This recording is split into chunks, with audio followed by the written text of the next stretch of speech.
Hello team, welcome to another ATP Geopolitics video with myself, Jonathan M.S. Pearce. This is a Ukraine war live news update where I'm going to be talking to you about military aid to Ukraine, about a lot of production going on in Ukraine, about exports from Ukraine to the outside world. There is so much information I'm going to be sharing with you today that you guys need to strap yourselves in because this is going to be loaded. I'm going to have to basically get on with divulging all of this information to you straight away because there is just too much to talk about. It's been a few days since I've done one of these military aid updates, and that's why there's a lot to talk about, and a lot has happened, particularly with regard to what information is being shared with in the context of FirePoint and drone and missile manufacturing in Ukraine. A lot to do with interceptors being exported to the Middle East and potentially to the United States. And then, of course, you know, what is being said about that. And in fact, I think Zelensky's just been on CNN and has been talking about this with Fareed Zakaria. And so there's an awful lot to go through. Before I start, please remember to like, subscribe and share. It does make a difference to the channel. We're trying to get here to 100,000 subscribers. It's a nice big number, isn't it? It sounds lovely. It'll make one of my boys happy. That's the heartstrings I'm pulling. Oscar wants, I mean, I don't think you'll ever see the plaque in here. He'll have it in his room. But that'd be absolutely wonderful if you could help out with that. And it keeps you in the loop, though. It's benefit to you. It's not just for the channel. Actually, you know, subscribing to the channels is an argument as to whether it makes much difference, because if you watch a lot of videos of a channel without subscribing, you end up getting those videos thrown in your feeds anyway. So, but anyway, it would be great if you could subscribe to the channel and make a lot of difference to me. Okay. Also, thank you to the mods. Thank you to subscribers already. And thank you to members of the channel. I don't thank you enough. You're all amazing. Legends, one and all. Let's get into the details. Now. Okay, so we're going to start with a general statement about aid to Ukraine and a bit of a look at who's doing a really good job here. Ostensibly, Germany has taken over from the United States as being the primary provider, but if you look at it per capita and per GDP, or as a percentage of GDP, then actually other countries are doing an even greater job. Norway is one of them. $20.6 billion worth of aid for a country that is relatively small in population compared to, well, very, very small compared to these other nations. So the UK is up there, Germany's up there, United States up there, but actually, really, we want to be looking at Norway, Sweden, Denmark, Netherlands as well, to be fair, Finland, and other nations who are, you know, obviously the Baltic nations like Estonia and Latvia and Lithuania, really great supporters of Ukraine. And countries outside of Europe, we have Canada, Australia, we have Japan throwing out quite a lot of money at the moment, but I don't think that's been totted up.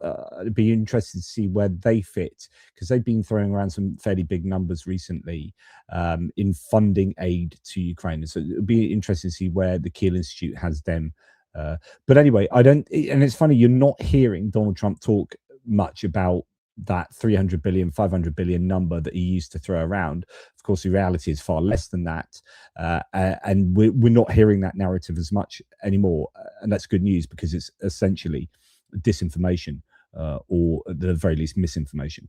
So they've stepped up, the Europeans, big style, and it's great to see.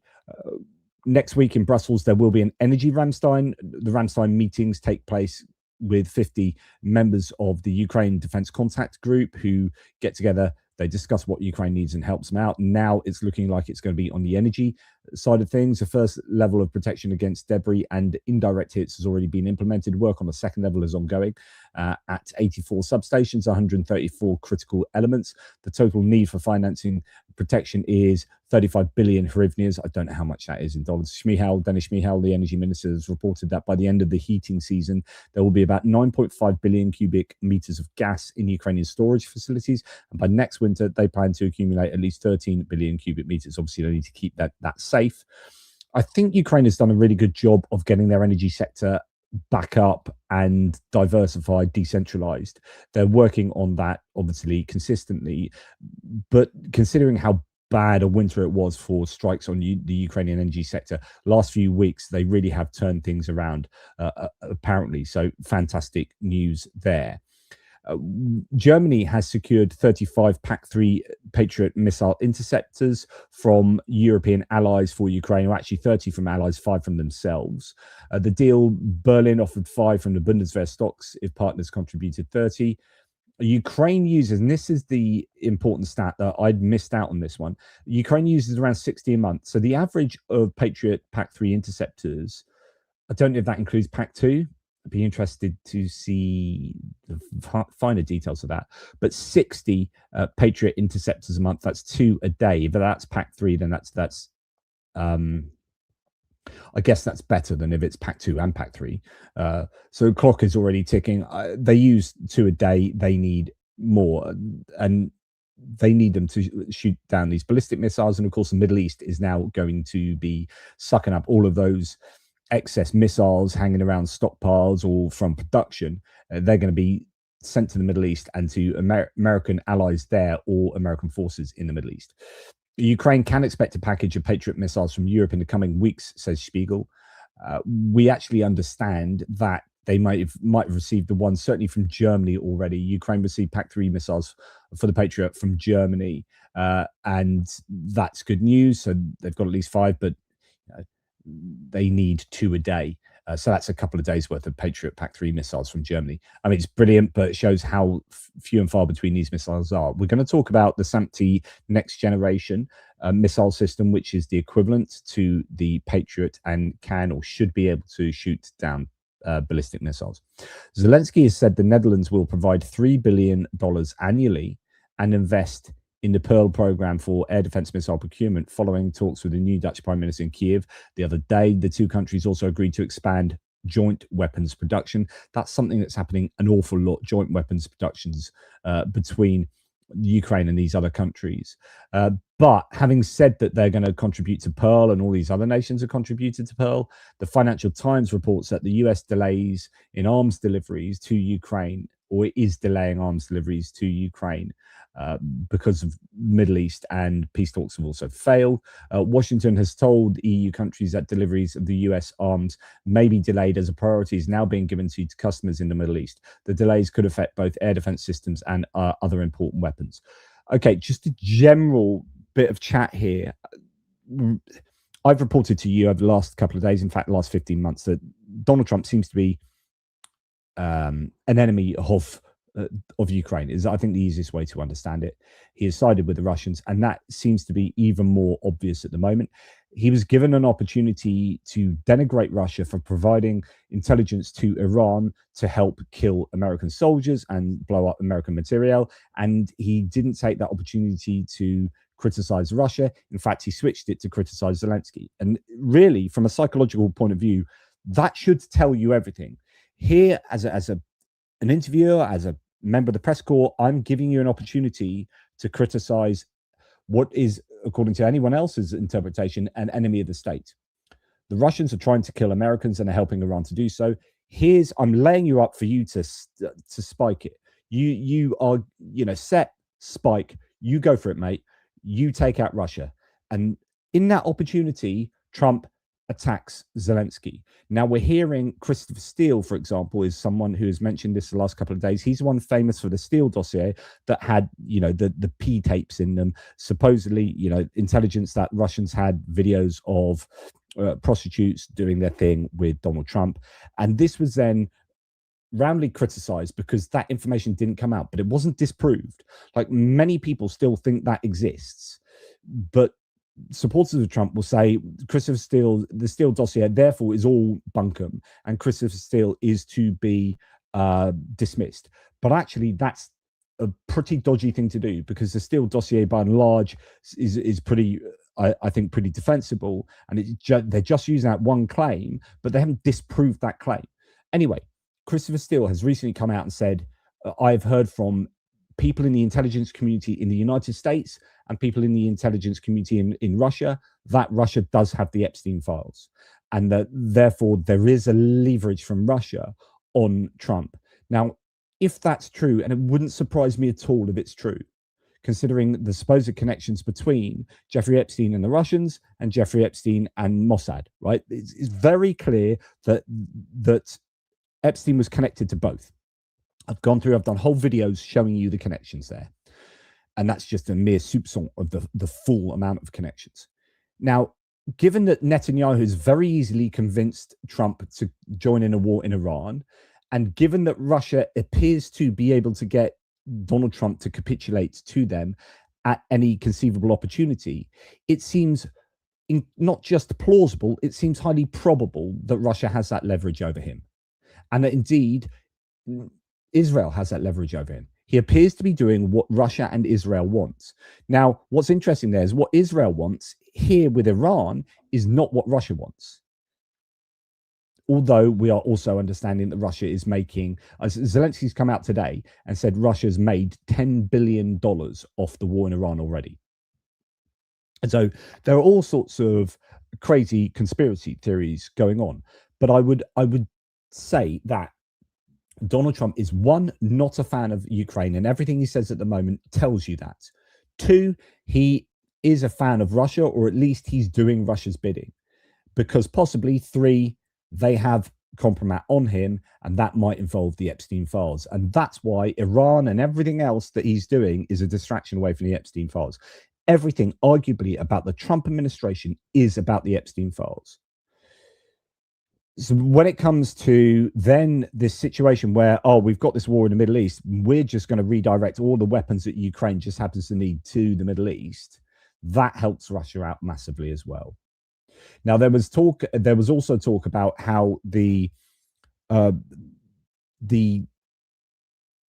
negotiations with Russia recently have been, they've been a case of Ukraine being put under inordinate amount of pressure, with Trump, shouting that they should basically come to the table and do the deal really quickly. As he said in the last 24 hours, that Zelensky should do that deal. And there's nothing about Russia. We understand that this really is, there's just unfair pressure on the Ukrainians from the American point of view. But actually, now that Iran is taking up all the bandwidth for the Trump administration, those negotiations seem to have fallen by the wayside. But there's another claim that Russia were in such a desperate situation that they wanted the US to force Ukraine to capitulate. But now that Russia's getting maybe $10 billion already this month from the war in Iran, now that there's this relief from all this money flowing back into Russia, that actually they don't want the US to force Ukraine to capitulate, because actually they're suddenly being able to afford more and blah, blah, blah, blah. So there are all sorts of different claims going on. Anyway, and all this is also connected to military aid to Ukraine, especially if Ukrainian allies and Ukraine themselves really want a load of weaponry coming from the United States through the Pearl Initiative to Ukraine.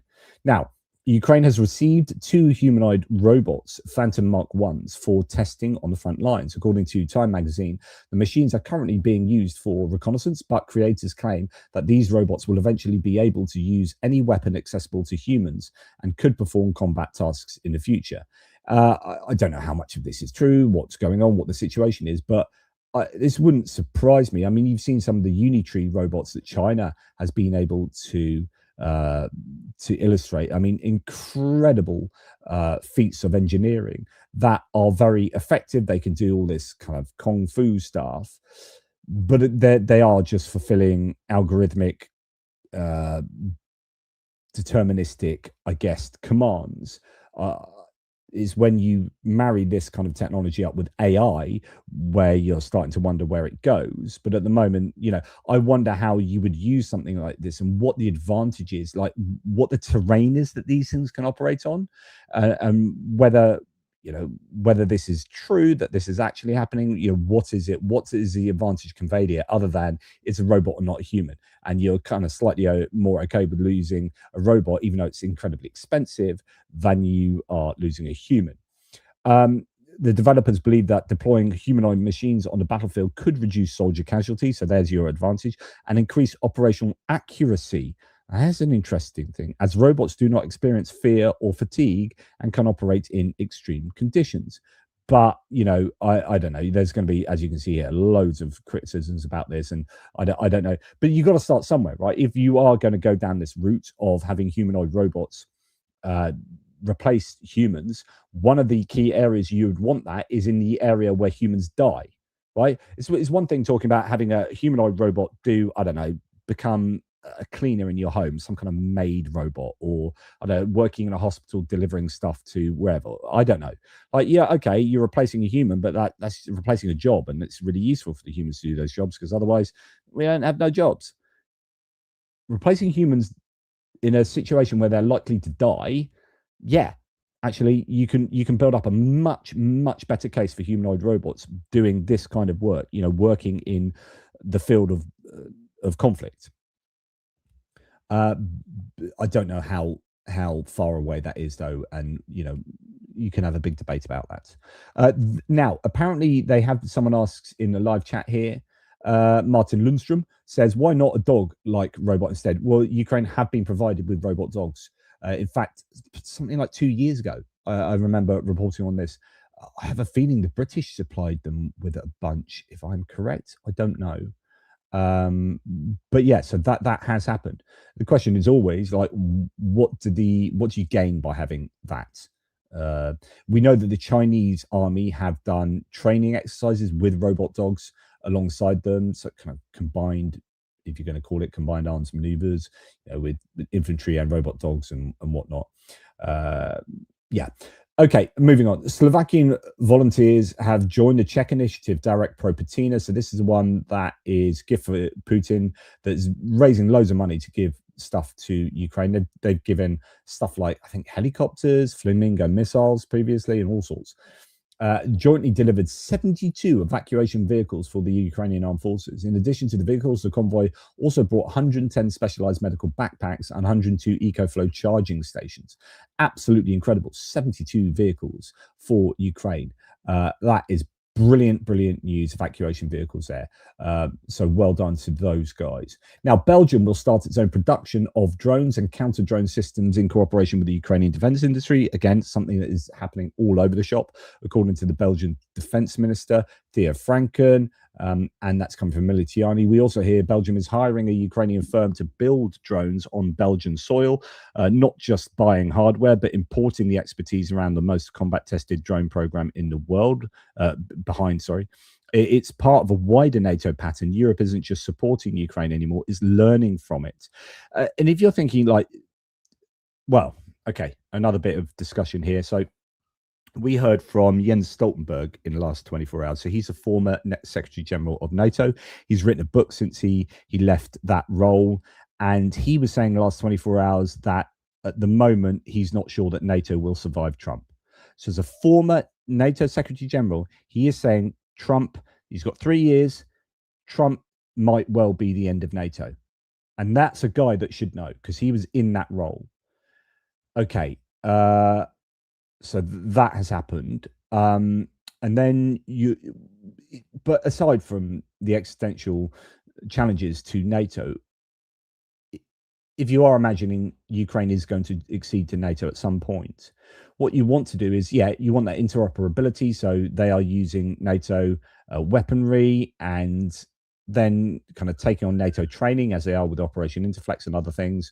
But then if you're integrating production across NATO nations and NATO is taking on Ukrainian weaponry and Ukrainian drone doctrine, then you've got that integration of NATO and Ukraine happening already. And it's not just Ukraine taking from NATO, but NATO taking from Ukraine as well.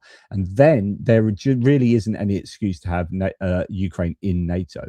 So I think that's really important. NATO needs Ukraine.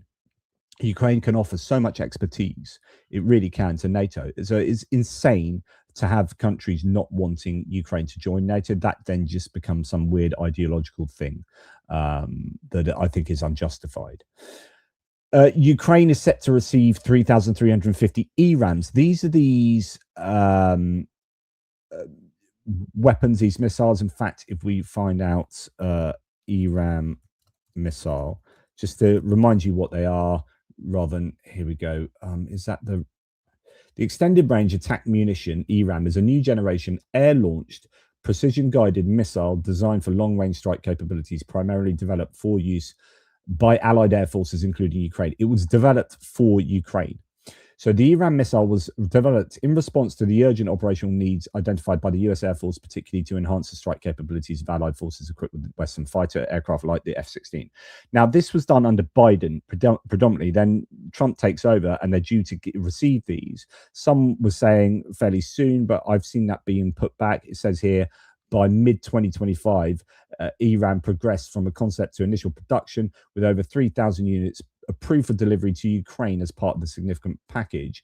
No, I thought it was going to say the date there, but some claims that they're due to be getting them now. Then I saw that actually maybe by October this year. I don't know. There are many different claims, but Ukraine could really do with them. They would be super freaking useful. If we look at actually, I didn't talk about the warhead. So a 227 kilogram warhead, that is really significant, given that, say, the FP2 drone is 105 kilograms. It's going up to 158 kilograms, but that is a more significant warhead. Something like the Iskander has a 400 kilogram plus warhead. So 227 kilogram isn't like massive, but it's significant considering it's relatively cheap as far as I understand it. It can go, what's its range? Was it I can't remember what the range is. I'm surprised it's not mentioned there. It can go 460 miles an hour.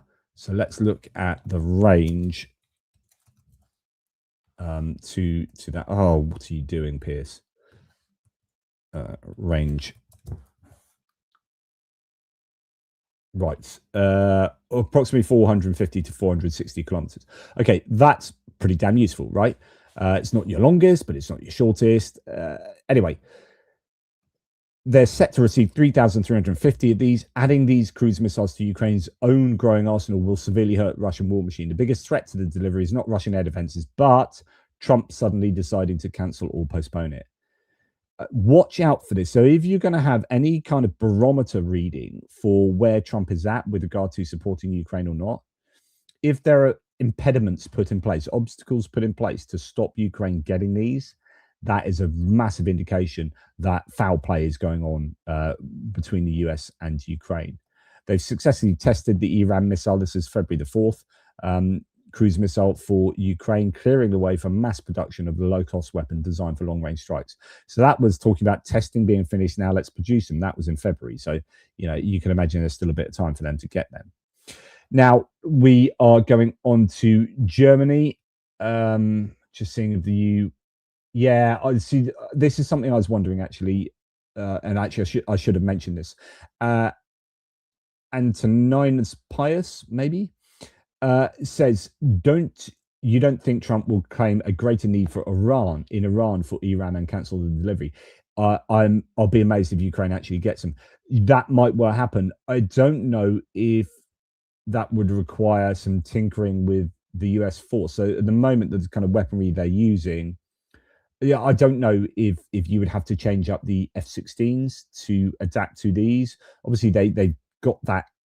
That's part of their design remit, but I don't know if it would require any tinkering, so on and so forth. So who knows? Okay, Germany. So they have massively ramped up production of, well, pretty much everything they're doing. Rheinmetall is doing very well, thank you very much, as a result of the war in Ukraine. And you could be cynical and talk in terms of like profiteering off war, but actually that's literally what an arms manufacturer does. They make money out of weapons, and when there are wars, you're going to be sorely needed. And actually, Armin Papiga has had like threats on his life. The Russians have tried to assassinate him, and he's been a huge supporter of Ukraine. So Rheinmetall is a massive ally to Ukraine, and they are seriously ramping up production of artillery ammunition, 155mm production, at their Unterlüß facility, which is that one that was then started up, the Unterlüß one. 2026, 140,000, 2027, 250, 2028, 350,000 is the expected scenario there. But here we have an infographic saying Rheinmetall is one of the world's leading ammunition manufacturers. Now, I don't think it was. 70,000 in 2022 for 155 mil, up to 1.1 million in 2027. 2030, 1.5 million. I mean, look at that extraordinary expansion. Tank ammunition, 120 mil, 60,000 a year in 2022, up to 240,000 in 2027, 230,000, 200. Now that, look at the difference there, and that's probably because tanks are just not getting used as much, so there isn't the need. Artillery is still used an awful lot. Tanks, they are vulnerable unless you use them in particular ways, and those ways, they're not easy to use them in those ways in Ukraine, either side. So that's probably why far fewer ones are being made there. And then you've got 20 to 35 medium caliber stuff there, 1 million in 2022, up to 3.4 million in 2027, 4 million in 2030. And propulsion, so for in order to fire these shells, 2022, 5,000 tons. 2027, 12,000 tons. So, and 20,000 2030. So, you know, it just shows a huge expansion there from Rheinmetall, really doing some good stuff. And this is really significant. This is just coming out today.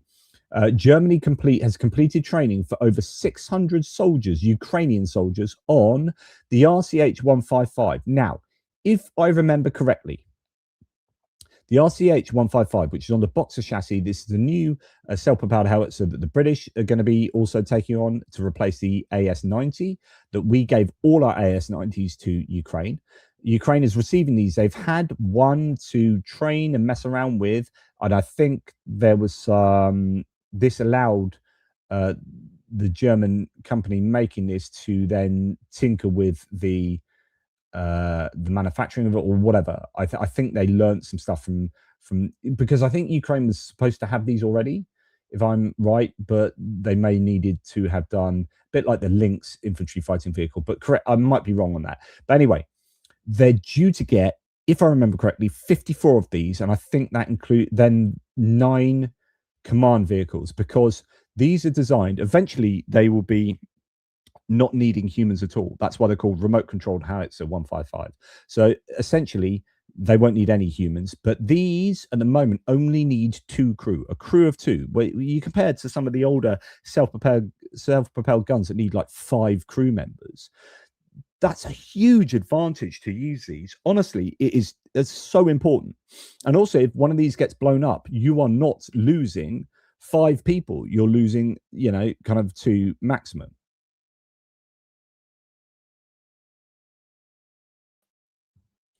And then you only need a crew of 2, and they have, I think, 6 of these per kind of battery, if you like, and then a command vehicle that I guess if you don't have a crew of 5, then there's got to be something that those other 3, if you've got a crew of 2 and you're missing those 3, there's got to be something those other 3 would be doing, and it's going to be some kind of command and control stuff.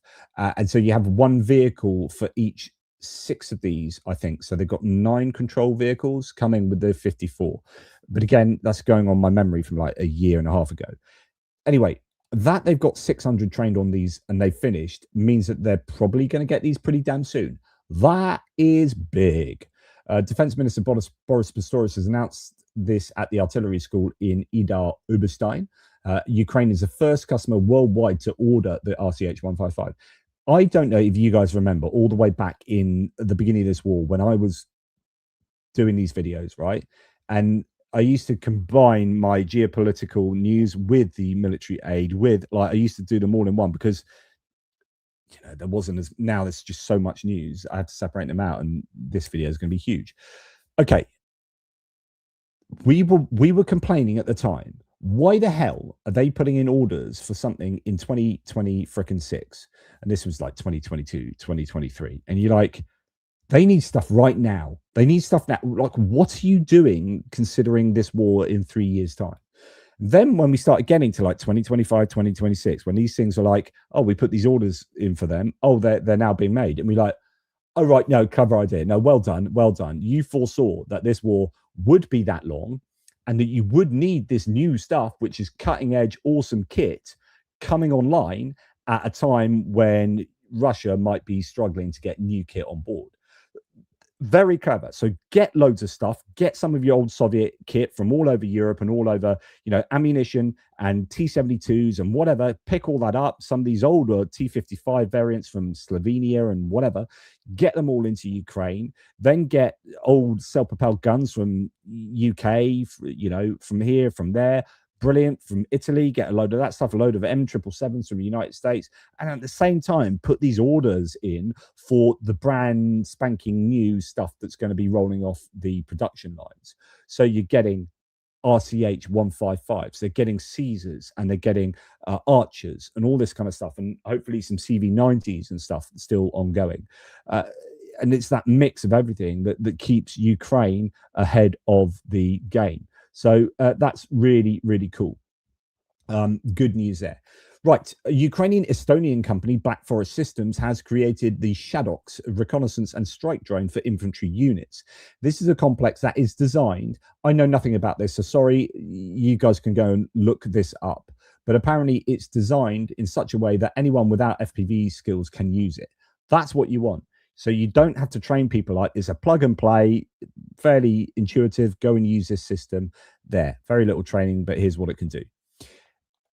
There are things like the French drone wall that's been apparently tested in Ukraine. 100 drones that they take off, go and find using autonomous techniques. Go and find your target, blow it up. Say a Shahid drone, 100 drones take off. They act like a wall, if you like, and then say you got 2 Shahid drones coming in, they'll like go and bang, okay, and then you've got 92 drones left, and they come back down and then settle back on the ground, and you replace the 8 that have been used or whatever.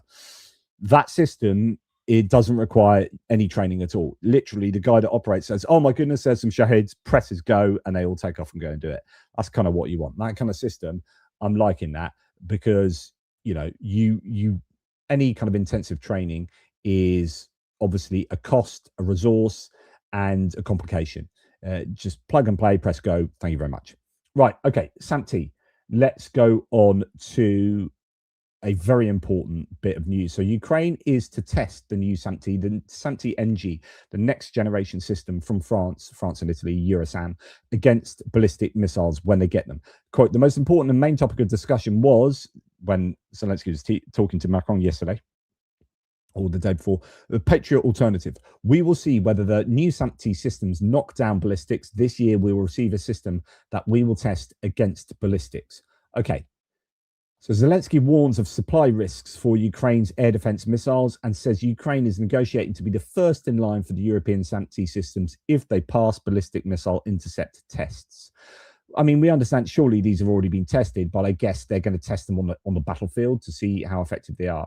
Now, the SAMP, original SAMP, apparently can take out ballistics. It's been used on board French ships and have taken out ballistic missiles, I believe, but it depends on the missile there. And I don't know that the Ukrainians have been receiving the Aster-30 missiles that can do that, rather the Aster-15. In fact, this is, I think, what N-Strike talks about here. So good news. Following yesterday's agreement with Emmanuel Macron, Ukraine will test the new SAMP air defense system, capable of intercepting ballistic missiles targets. At the moment, it's the only European alternative to the Patriot system. We expect to receive it from France this year. To clarify the situation, says N-Strike. According to previous reports, Ukraine has already received 2 SAMP air defense batteries from France and Italy, but they cannot currently intercept ballistic missiles as they lack the latest anti-ballistic interceptors. So it's partly to do with the missiles and the modern radars required for that mission. So the radar for the SAMP is part of the reason why it's not good at taking out ballistic missiles, or not as good, or not even able to. Various claims. The previously supplied Aster-15 air defense missiles, with a range of about 30 kilometers, are mainly designed to intercept aerodynamic targets such as cruise missiles, aircraft, helicopters, and drones. Zelensky's latest statement suggests 2 important developments regarding the upgrade of these SAMP systems to counter Russian ballistic missiles. 1, the deployment of sorry, I'm not even showing this to you. the deployment of the modern ASA radar Groundfire 300, a multifunctional radar capable of detection and target tracking at distances of 4 to 450 kilometers, allowing effective engagement of ballistic targets. Now, Ukraine has already received these, and I presume that they can already be applied to the existing SAMP systems. But anyway, I'm fairly sure they've got these. So that is a significant difference. And then the delivery of Aster-30 interceptor missiles equipped with active radar seekers against aerodynamic targets, the range then reaches up to 120 kilometers, and against ballistic missiles, the Aster-30 Block 1 can intercept targets at 30 to 35 kilometers, and the Block 1 NT can intercept them from 45 to 55 kilometers. Interceptions are performed at altitudes of approximately 20 to 22 kilometers. So you're going to, I guess, where you think about ranges of normal, say a normal air defense, not normal, but a long range air defense system might take out a plane 150 kilometers that way. And that's important because you want to take out the plane before it gets to you, right? And so the longer range, I mean, it's a real advantage to having a very long horizontal range. I'm just spitballing here because I'm just thinking of this on the fly, so correct me if I'm wrong. But I'd imagine you have a plane over there. I want to shoot that before it can send its missiles or bombs at us. So 150 kilometers, brilliant. So you might say, well, that's really crap that you haven't got 150 kilometer range on taking out a ballistic missile. But actually it says, look, the aerodynamic range is 120 kilometers. So actually can take out things at 120 kilometers. Thing about ballistic missile is it doesn't come from at you from over there. It comes from up there. So the ballistic trajectory is like this, right? So when you are taking out a missile, it's usually after, if it's gone out of the atmosphere and then comes into the atmosphere, or if it's a tactical one, it just goes very, very high. And then really you want to be shooting it down, or you're really only going to know that it's coming at you when it starts the downward trajectory so that you can map where it's actually heading to. And it's essentially, it's just from here to the edge of the atmosphere then. So you don't need 150 kilometers worth of firing upwards. You need 150 kilometers of firing that way because the plane's much lower and it's doing whatever, and you need to hit it over there. These you need to hit up there. And so these, I would look to this, thought, well, that doesn't look very impressive. The range is much, much lower. But actually it's because they are hitting them at altitudes of 20 to 20 kilometers. You don't need to go that far that way. You need to go more up there. And, you know, the trajectory of these ballistics is why they're so bloody difficult to shoot down, because they go up and they come down super bloody quick. And even if you do blow them up, all that stuff is probably going to be hitting near where it was going anyway, because it's a very steep, approach. Okay, anyway, that's just me completely spitballing. I don't know if I know what I'm talking about. Probably not. French Edge Ukraine then adds, as Ukraine has been prioritized to receive the first SAMP-TNG surface-to-air defense system, it's expected that France will receive one by early 2027. Regarding Denmark, the Danish military is in direct discussions with Eurosam to begin operational training with the system as soon as possible, in addition to acquiring the SAMP-TNG. The first deliveries are planned for 2028 to 2029. Eurosam is also in discussions with Norway, Hungary, and following Luxembourg, Belgium, and Estonia. I mean, really, they want to be ramping up the production of that massively. And of course, though, a lot will be depending on what the feedback is from the Ukrainians in using them in the battlefield environment. Right. Okay. So that is a bit of a start. I'm just going to do a few thank yous. Thank you very much to Papa Dutch. Did YouTube just swallow my super chat? I don't know. This is the first one I've seen, but thank you for it, Papa Dutch. YouTube does funny things. It deletes all sorts of things randomly. I've not heard of it deleting super chats, though. That would be somewhat against its best interests. Papa Dutch, Ukraine is more importantly an example to the USA of what it used to be. So the idea, like the US being the beacon of freedom and the beacon of democracy these days, I don't think is at all correct. I think Ukraine is indeed a very obvious shining beacon for those things. Thank you, Papa Dutch. Julian Ross, incredibly generous. Thank you for 20 ATP Geopolitics memberships, Julian. You are an ossifer and a gentleman. I salute you, my good man. Thank you. Zeb Carter and, of course, Kevin Force. Both these two are consistent legends. Thank you for helping out with the channel and for the ATP Geopolitics memberships. You guys are all very kind. Thank you. Okay, getting back to the news, we're going to move on to general funding. Super important stuff here, though.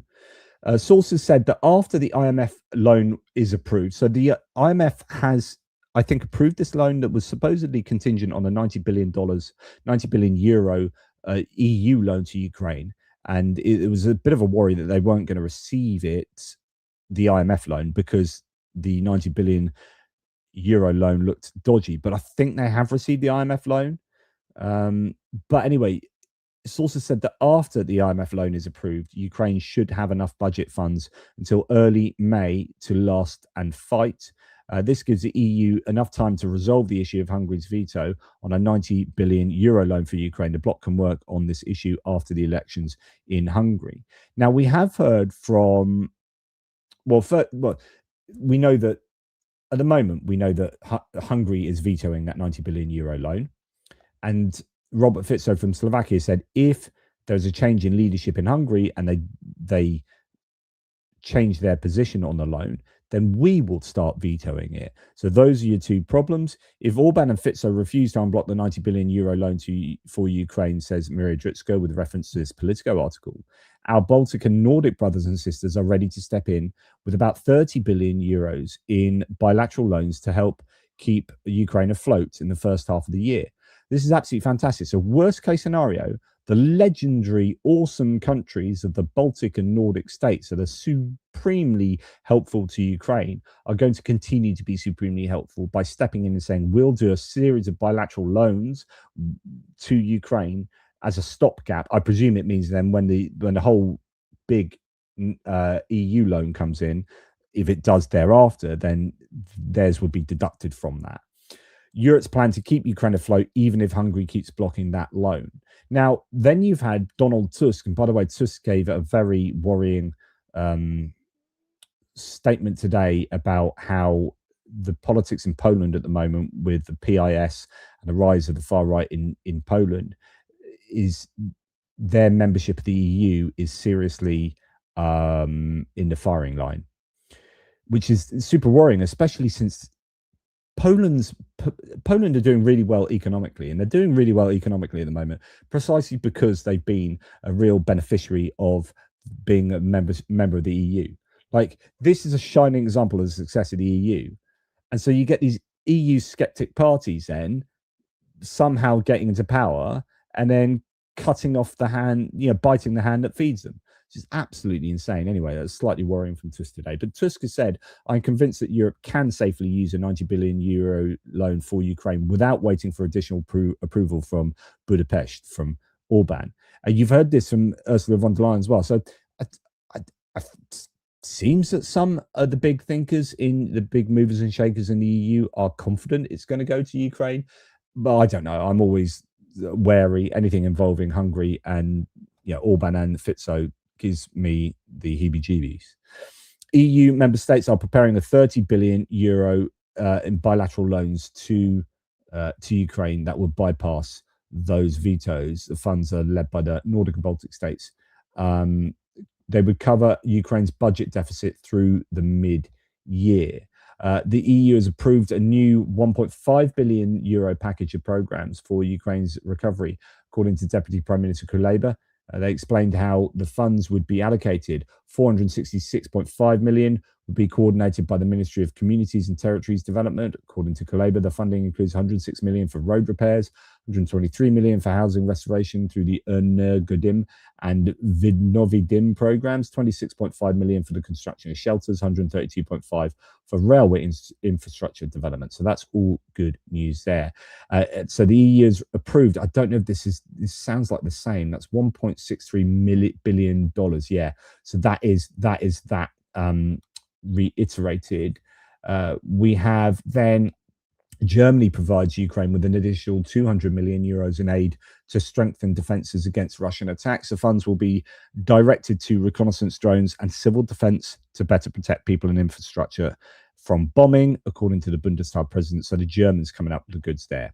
Okay, so that's funding done. That's military aid done. We're now on to what Ukraine is doing. And there's an absolute ton of stuff in this section. This is largely why this is a big old video. Sorry, not sorry. If you want the information, I'm here to give it to you. It just might take a long time because there's a frick of a lot of information. Right. Robert Brovdy here. We had heard previously that the Russians were on course to have their unmanned systems forces equivalent at a 101,000 personnel situation. So they are recruiting they were 86,000. We're going to find this out in a second, actually. Ukraine recognize they need to have an answer to that, even though they're already doing this kind of themselves. But you've now had Robert Brovdy, Magyar, saying that they will increase the size of the forces to 100,000. He's spoken forcefully to draft dodgers and deserters that must come forward to serve now. He said, attention, by April the 1st, the enemy's unmanned systems forces will reach 100,000 personnel. And this is not an April Fool's joke. More than a month ago, the drone units already had 86,000 people working for them. I won't convert the numbers into the future number of enemy crews, but this is overkill. So what else needs to be explained to the draft dodgers and with 4 years of experience playing hide and seek, and to the deserters who ran from the army because of bad commanders, that there is an urgent need for you in the SBS, so the Unmanned Systems Forces, where you will be useful, you will deal exclusively with your chosen speciality, but will still be directly involved in the drone fight against the enemy, which will allow us to maintain symmetry. So then goes on to talk about some other things, but pertinent to this video is the idea that he is speaking to people who have either deserted or are draft dodging and are sitting, in their apartment blocks, in their flats, watching TV all day, not going outside for fear of being stopped on the street, asked for ID, and then found that they're draft dodging.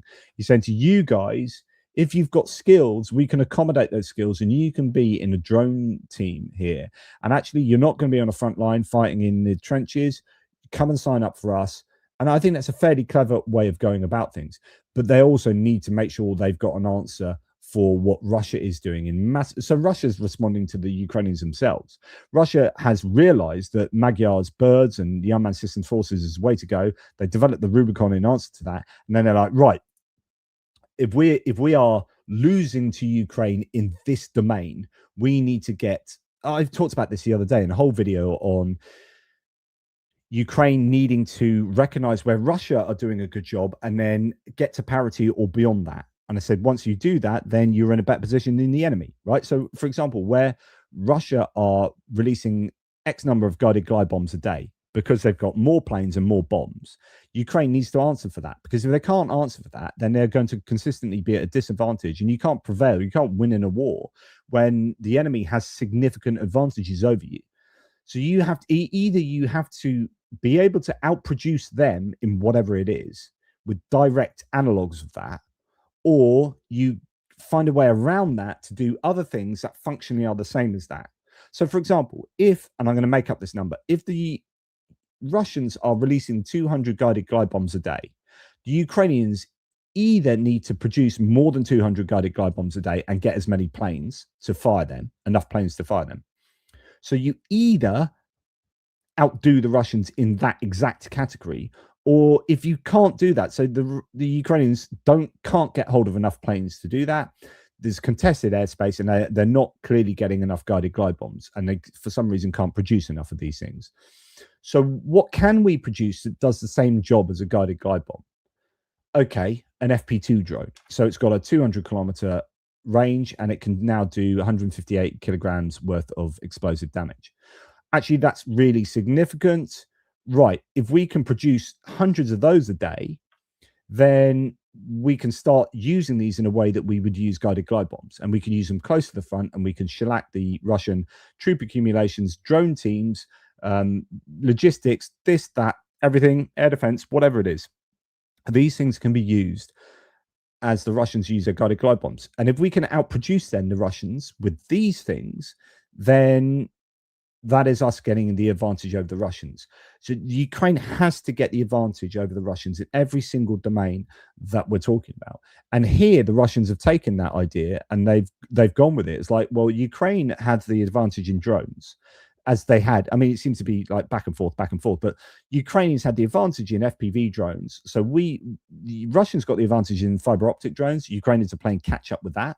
I don't know where it stands at the moment, but that was an area where the Russians were having success, and the Ukrainians having success in the unmanned systems forces, the reorganization of their armed forces to have a whole unmanned systems forces bunch of people as well as units with their own drone teams, and then having enough drone production to support the teams that you're using. So for example, then we look at this. The trajectory of Ukraine's drone manufacturing output is impressive. 7 million projected this year seems nearly exponential, and it nearly is exponential. Is double each year. So the graph then looks like that. So if you double, it looks like that. This is the beginning of looking like that, right? So 7 million the year after will become 14 million, will become 24 million. Is it exponential? Well, it's close to. 800,000 in 2023 became 2.2 million in 2024. So that's more than exponential. 2.2 million in 24 became in 25 4 million, almost exponential. And 4 million became 7 million. So it's not quite 8 million, but it's almost exponential. And they are hovering close to, I mean, to be almost exponential in growth is phenomenal. You know, when you're, imagine you're like a, I don't know, Nissan car company. You're like, how many extra cars can we sell this year? We're like, well, we're growing by 1.2%. Oh, that's brilliant. We're selling a load more cars. 1.2% of a massive number is huge. Here they're like, oh, how many more drones are we making this year from last? 87%, 90% more drones. Brilliant. Just the growth there is phenomenal. But in order for those drones to be utilized, you need the drone teams to use that. So the Russians recognize this. They're ramping up drone operators and drone teams and unmanned systems forces personnel. Do they have the drones to go with that? I don't know. Do they have the expertise to go with that? I don't know. But Robert Brovdi is doing a hell of a good job in trying to do that for Ukraine, and then responding to what the Russians are doing, saying, well, if they've got 100,000, we need 100,000. And in order to outperform, like I talk about parity, trying to get the advantage over the other side, even if they have the same number of operators as we do, we need to have better operators with better drones, better technology that are more efficient, more effective, longer range, greater use of frequencies, more resilience to electronic warfare, and more drones as well. So that our drone operators, if we have 100,000 drone operators and they have 100,000, we are still sending twice as many drones as they are, and the drones that we're sending are better than them, and our pilots are better than them. And so actually, you might think you've got parity there, but we're blowing you out the water. And what we're finding from the front line at the moment is that the Ukrainians are using drones with frequencies that the Russians can't detect, that they are less susceptible to electronic warfare, and they are swarming the skies with 300 to 400 drones in these particular areas, according to these different anecdotes that we're hearing, which would suggest that Ukraine does have the advantage in that domain. And Russia are desperately trying to get to the same point, but actually Ukraine appeared to be ahead of the game. But they need to make sure they're staying ahead of the game at each in each area. So in range, in this, in that. So then you're starting to see organizational things to support that kind of approach. So Fedorov, the new guy, techie guy that knows his drones, now the Minister of Defense, saying the MOD is changing its approach to drone procurement. Now the need for drones will be formed automatically based on data from the front. So there's a really, in my days of philosophy, right? And when I take philosophy into human behavior, but also into politics, right? So when I look at politics, I'm like, stop doing things on fields, stop doing things on like just rank ideology without looking at evidence. Like I'm a massive advocate of evidence-based policy making. Like if you're going to have a policy in government, you need to show me that you've got the evidence that that policy is a good idea, rather than something you've extracted from your backside and you've thrown out into the world. That's not good enough. It needs to be evidence-based policy making, and the same. So philosophy for me, like if you've got a theory, or if you've got a view of the world, what's your evidence for that view? What are, I don't want feels, and I don't want it sounding nice. Like if you want to do something in the world, if you want to do this kind of moral action, show me the evidence that is the right moral action to do. Blah blah blah. Anyway, just to take it back to Fedorov. So therefore, I'm going to love it when someone like Fedorov comes in and says, right, first thing I'm going to do is do an audit, which apparently he's doing. He's doing an audit of the armed forces, right? So what have we got? How are you using it? How many drones are used? How many are you losing? How many? And so it's all about data. So when we see those, like, those brown sheets that come out, the general staff sheets every day, they're not just PR exercises, although they are that too. They're actually, so what you've seen is the number of drones being intercepted go massively skew upwards in the last month or so. And that's because they're now taking in data from the unmanned systems forces, Robert Brovdy, who's saying, right, we're shooting down this many FPV drones. So you're starting to include all these other drones. So you've seen the numbers skew, but it hasn't really reflected a change in Russian behavior. It's just a way of collating the data that's changed.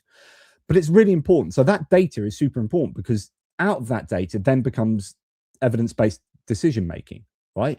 So he says drones, the need for drones will be formed automatically based on data from the front. So they need to make sure they're getting really good data. So these teams are providing video evidence to say, I've blown up this much stuff. This is what's happened. We've got the video evidence for that. If you don't believe me, here's a literal video. This will allow us to abandon ineffective solutions and purchase only those drones that have proven their effectiveness. Right, show me what drones that you've used and how much damage you've done, and we'll collate all the data and blah, blah, blah. It turns out that actually this drone is the best drone for doing this job. You know, and they're doing that, I guess, with interceptor drones at the moment, where you got the P1 Sun drones, and you got the General Chereshniv, or whatever it is, drone, and you got the Wild Hornet Sting drone, and these are the right cream rises to the top. These are the good ones, and they're like, you know, we want you to compete against each other, use a bit of free market ideology here, and then we're going to tender for the best ones, and the best ones, based on the data that you are providing to us and the data that we're collating, will be the ones that we're leaning on, and then we're just going to have the best results. Now, the question is Russia doing something like that? Is Russia looking at things from a data point of view, or are they centralized and saying, we're going to make these drones because my mate Jim is making money off the back of that, and we're going to get those drones to the front line, and then the Russians go, hang on, the frequencies are rubbish and this doesn't work, you know? Or are they looking at it from a data point of view? So the list of needs will be formed by the general staff based on technical characteristics without reference to the manufacturer, and the choice of specific models will be determined by the drone rating based on data from the eBailey and Dot Chain, Brave One Market, Delta, and Mission Control Systems. In other words, I'm not going to listen to what the manufacturers are telling us at how good they are. We're going to go to the people using them, and they're going to tell us how good they are. And that's going to inform what drones we're going to get to the front line, so on and so forth. So it's really, I think this is really, really important. Stuff like this, that it's just key performance indicators. It's like looking at the business world and like, right, how can we get our employees to do better and better? You know, what are the motivators? Key performance indicator. How do we measure that? And it's all data driven. And it hopefully, you know, brings about results, right? And Timothy Milovanov says, in a basement workshop in Ukraine, dozens of engineers solder circuit boards under headlamps. A year ago, they could not produce these boards at all. Today, Ukraine builds a combat drone with 0 Chinese components, down from 100% Chinese parts in 2022, according to New York Times. Drones now account for more than 90% of Russian casualties on the battlefield. The country has had no drone industry in 2022, but it now runs one of the most advanced in the world. In 2023, Beijing imposed import-export restrictions on drone components. In 2024, it expanded them. China is officially neutral, but Beijing gave Russia preferential access to parts that could still be exported. Ukraine started looking for a way out. By 2024, Ukraine assembled most drones domestically, but still almost entirely with Chinese parts. By 2025, the share of Chinese components has fallen to 38%, according to the Ukrainian Council of Defense Industry. Ukrainian defense drones builds exploding FPV quadcopters that have destroyed more Russian heavy equipment than any other drone. Founder Hnat Boyukin, that's the name of the company, Ukrainian Defense Drones, started with 100% Chinese components in 2023. Today, the company produces 15,000 antennas a day in Ukraine. By 2025, Ukrainian Defense Drones produced flight controllers, speed regulators, radio modems, and video transmission systems, all in Ukraine. The only remaining gap was cameras. They've since acquired that technology too and plan to produce them in Europe. Ukrainian defense drones was among 11 companies selected last week for a Pentagon drone dominance program. We're going to talk about that in a little bit, under which the US plans to buy thousands of low-cost attack drones from Ukraine. The limits are real. Carbon frames are made in Ukraine, but the carbon itself still comes from China because it is cheaper. Batteries are still largely Chinese. Ukraine has lithium deposits, but they are undeveloped. The mineral deal with the US targets exactly this gap.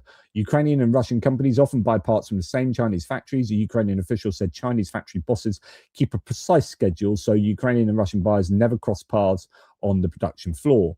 Pavlo Palisa, the deputy head of Zelensky's office, says, quote, if we import, that means dependency, and any dependency means a weaker position. Drone designs in Ukraine update monthly based on battlefield data. So again, that evidence-based policy making, evidence-based decision-making. Traditional weapons programs update over years.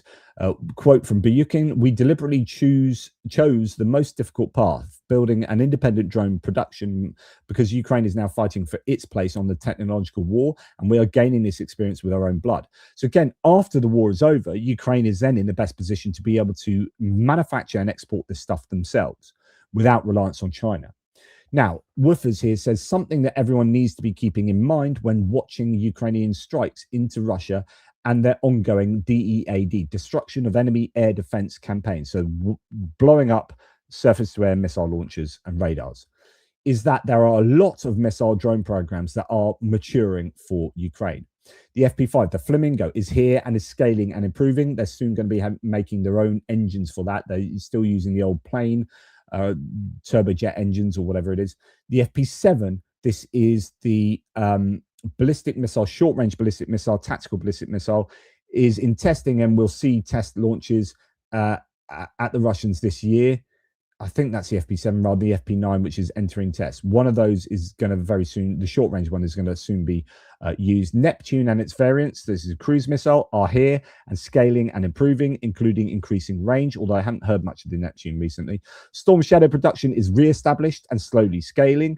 Hundreds of ERAM missiles should be arriving around autumn, is the claim here. So those are your ERAM missiles we talked about already, with thousands expected yearly.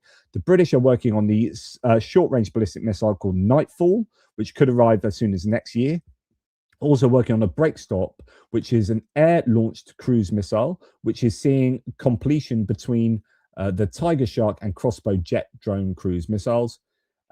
Anyway, you should get the Breakstop fairly soon. The Czechs are sending the Narwhal cruise missile to Ukraine this year and may have already been tested by firing it at the Russians. And if successful, serial production will take place this year. This is on top of too many drone programs to count, which are resulting in hundreds of drones being built a day. FP1, FP2, most notably, Lyuty, and then you got the Peklo and all Paliantsia and all these other ones.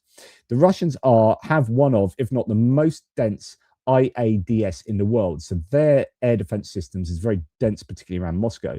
But the Ukrainians are aiming to break that down and blow up their shit. I love that. I'll keep posting this out because it's interesting to watch. So Ukraine has 4 to 5 different ballistic missiles in development and a wide array of cruise missiles ramping up production. It is what this was in response to, and they're due to get those 3,000 plus ERAMs as well. So this is a very potentially exciting time for Ukraine, and I think there's so much to be upbeat about with regard to where Ukraine is right now, and I think the FP2s and FP1s are game changers. I really do think you're seeing an inflection, a turning point. As long as they can keep producing them at those numbers and maybe even higher, so 200 a day of those, like we have just heard today that Moscow is still being attacked. I think it's over a 24-hour period. The latest claim was 107 drones have attacked Moscow. That's Moscow alone. But the claim this morning was 564 Ukrainian drones went into Russia. A phenomenal number. Now, if Ukraine could do that on a regular... Now, here's something. So the bad news is we don't appear to have any evidence of what Ukraine has achieved in those drone attacks, those missile and drone attacks into Russia.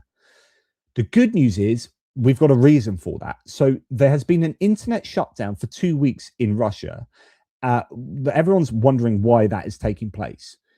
But anyway, it is taking place. There's been an internet shutdown for 2 weeks where they are literally unable to upload information of stuff getting. So if you're a Russian that's seen something blow up over there, in Moscow or in St. Petersburg or in Voronezh or wherever, then you can't access the internet. And so you can't upload the footage. And not only that, but today we're hearing that the Russians are threatening anyone who is spreading video footage of the Ukrainian strikes with being hunted down and imprisoned. So we have had the last 24 hours of potentially the most significant attacks on Russia, and we have virtually no information of what has happened. That allows us to have a range of the Russians shot down everything. It's a damp squib. Nothing happened. To Ukraine has blown up absolutely tons of stuff, but we don't know that they've done so because they've shut down the internet and they're threatening people with imprisonment if they share that footage. And the reality is somewhere between those 2 points, and we don't know. So Ukraine might have had an insanely good last 24 hours, and we don't know about it. We just don't know. Or they haven't. The Russians have shot them all down. But even if the Russians have shot down all of those drones and missiles, they are using up loads of interceptors. So it's what the Russians did to Ukraine, and the Ukrainians are doing it back to Russia. So even the best case scenario for Russia is that they are using up loads of expensive interceptors, and particularly around Moscow. And then that gets them to worry about Moscow, to front load loads of air defense systems around Moscow, and then Ukraine can go and hit elsewhere. So this could be a really exciting period for Ukraine. And at the same time, we're hearing more about. So here's another thread from Georgy Revishvili saying the FirePoint carried out its first FP7 ballistic missile launch on February the 27th, a test that exceeded internal expectations, apparently. The launch was considered successful because several technical milestones were reached earlier than anticipated in the development cycle. So this is your short-range ballistic missile, 200-kilometer range, 150-kilogram payload. So it's a fairly decent payload. Speed of 5,433 kilometers an hour, accuracy of 14 meters, circle error probable. Not insanely accurate, but not inaccurate, right? It's not like a HIMARS that can pretty much hit on a meter. 14 meters can be the difference between destroying something and not destroying something, right? So it is, but it's also depending on what you're going at. The amount of shrapnel and other stuff that's going to be thrown out within 14 meters. Imagine you got a 150-kilogram ballistic missile going off 14 meters from where you're standing at the moment. Still going to hurt. The missile program is built largely around domestic manufacturing. CTO Irina Tarek said the system is about 90% localized in Ukraine, with the remaining components sourced from European suppliers. So there's no reliance on US, China. Excellent. Now we have all the technologies and capabilities to restore this program. It's not a specific missile that is a game changer. It's a possibility that we can mass produce them at a very low price with zero bottlenecks or almost zero bottlenecks.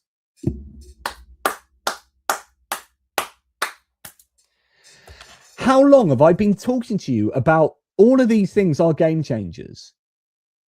But the game changing aspect is the scale.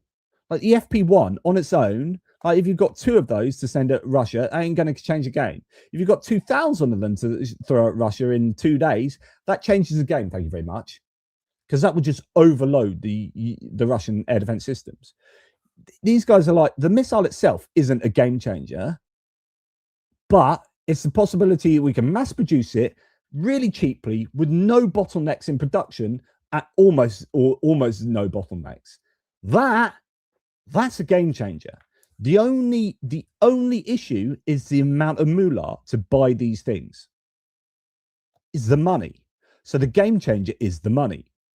The goal, she said, is not only to produce a ballistic missile, but to restore missile engineering capabilities that largely disappeared across Europe after the Cold War. The ballistic program is also tied to a much larger proposal involving European air defense. FirePoint co-founder Stillerman said, the company has suggested building an open architecture ballistic shield for Europe, where FirePoint would provide interceptor missiles and software systems with European partners contributing to radar networks. Stillerman estimates that the first operational interception using the system could take place at the end of 2027. So they're already thinking about ballistic missile interceptors, your Patriots and your SAMP-Ts. They're like, we can do that with FirePoint. The concept relies on, but what we don't have the expertise on is radars. So like we can give you the missiles, you don't know about the launchers, but you either produce the launchers, but certainly the radars for the target acquisition. We can plug and play, use our interceptors, and we can take out ballistic missiles. The concept relies on open architecture software, so it's kind of like open source, which he argues would allow participating countries to verify that radar networks and command systems contain no hidden control mechanisms or kill switches. Really interesting. Okay, right.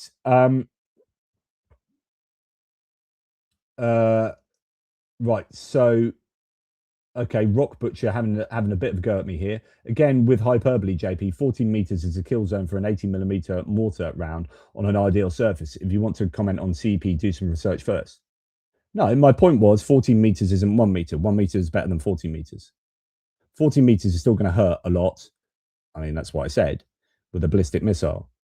I don't need to research. Like, it's just literally, I compared it to a HIMARS missile, one of the regular HIMARS missiles, which is, I think, CEP 1 meter, if I'm correct. And 14 meter isn't as good as that, but it's better than a 50 meter CEP. So I don't really know what to say about that. But thanks for that. Here's a breakdown of Ukraine's. As I said, I wouldn't want a ballistic missile of 150 kilogram warhead landing 14 meters away from me. So here's a breakdown of Ukraine's ballistic missile program as I understand it. I mean, by all account, whatever. Here's a breakdown of Ukraine's ballistic missile program as I understand it. HRIM Sapsan has likely had some test articles delivered, but ran into some technical issues and production issues after Russian strikes and was split into two programs, one original range and one a longer range. So part of the problem for all of these productions, all of these systems, is what Russia's been able to do to stop them producing them. There have been lots of strikes. I was speaking to someone recently who was in the Zakarpattia region, who basically said there's an entire flattened manufacturing facility of some sort here, and I think it was probably missile manufacturing, and it was just completely flattened. So Russia are successfully hitting things, we just don't hear about them, rather like we're not hearing about the Russian strikes, Ukrainian strikes on Russia. Something that everyone needs to be keeping in mind while watching Ukrainian strikes into Russia and their ongoing DAD campaign is that there are a lot of missile drone programs that are maturing, so on and so forth, and that's what we read. Now, Russia has this. This is a big problem for Russia. So Ukraine's drone production is scaling fast. A Ukrainian defense company, FirePoint, now produces 200 long-range strike drones every day, so FP1 and FP2 drones, and says it can double or triple that output quickly. According to FirePoint co-founder and chief designer Dennis Stillerman, the company manufactures deep strike drones designed to hit military targets inside Russia. Key capabilities: FP1 has a 105 kilogram warhead and 1,000-kilometer range. FP2 up to 158 kilogram warhead for frontline strikes, and 50 plus distributed production sites across Ukraine. So rather than just having one factory now that makes everything, they're distributing it all around, and there'll be multiple places that probably make the same thing. So one area gets blown up, you can still produce them, and it's distributed and not centralized. So that's clever. New GPS independent navigation using terrain image matching. So this is also cheaper. So the terrain image matching, like Turcom, so apparently the FP5 missiles, the cruise missile, Flamingo cruise missiles, now do have Turcom, so they can fly 40 meters above the terrain and map that terrain, and they don't have to use GPS. So that means that the vulnerabilities of spoofing or interfering or blocking GPS are not an issue. But also, not only is that therefore kind of better, but it's cheaper, because apparently that system is cheaper than the GPS system. Modern warfare is about technology, scale, and speed of adaptation. Ukraine is accelerating on all three. Really, really important that. So this is why I think there's a turning point in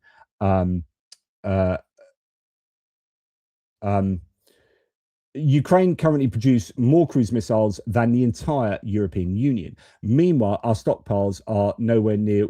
So, okay, Rock Butcher's replied. So, exactly, a warhead of that size going off 1 meter or 14 meters from the target will make zero difference to the outcome.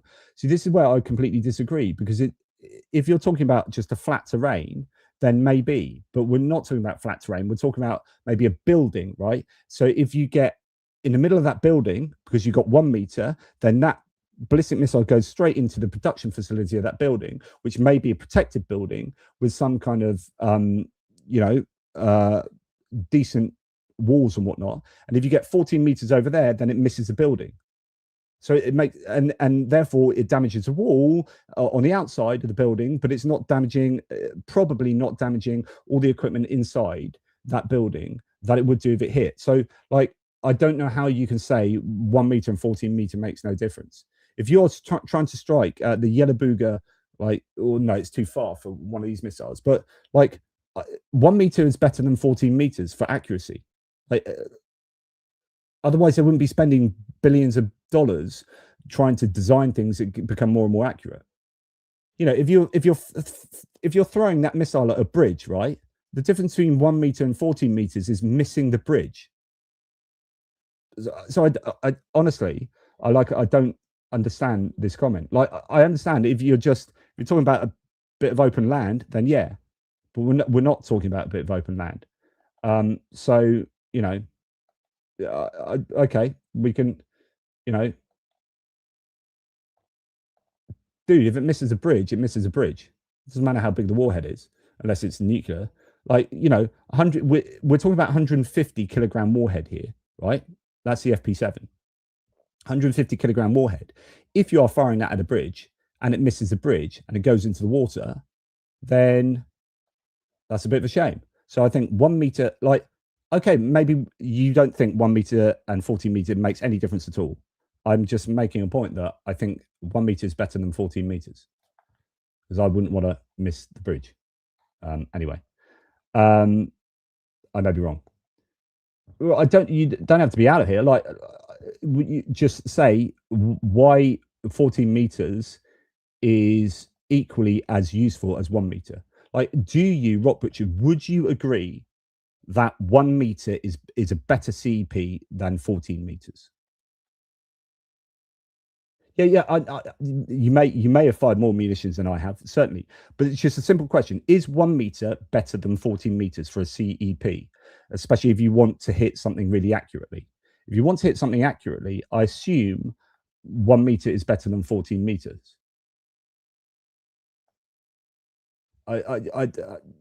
Otherwise, there's no point having being as accurate as possible. Like, the principle of being accurate is that you hit the thing you want to hit with the maximum amount of force at exactly the point you want to hit it.